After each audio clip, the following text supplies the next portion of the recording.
नमस्कार, अब देख रहे हैं डार्क हॉलो मिस्ट्रीज। आपका स्वागत है।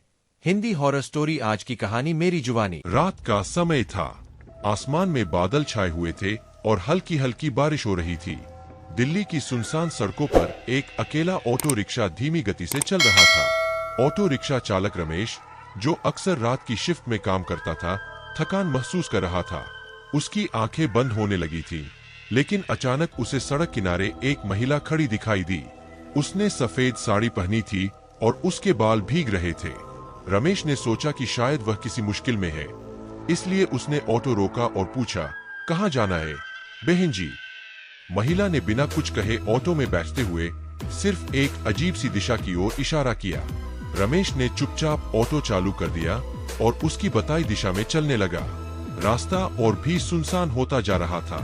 सड़कों पर कोई दिखाई नहीं दे रहा था, बस ऑटो की आवाज और बारिश की बूंदों की हल्की थपक ही सुनाई दे रही थी।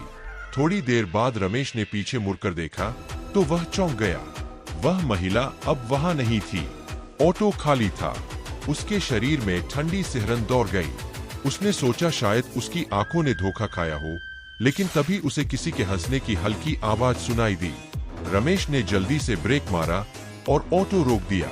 उसे महसूस हुआ कि कोई उसके पीछे बैठा है।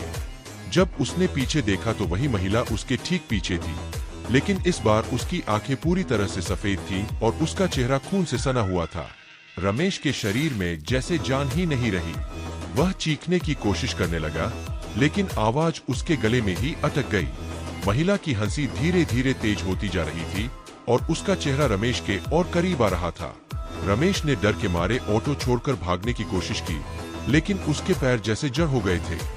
तभी अचानक महिला ने कहा, तुम भी अब इस रास्ते का हिस्सा हो। और उसके साथ ही रमेश की आंखों के सामने अंधेरा छा गया।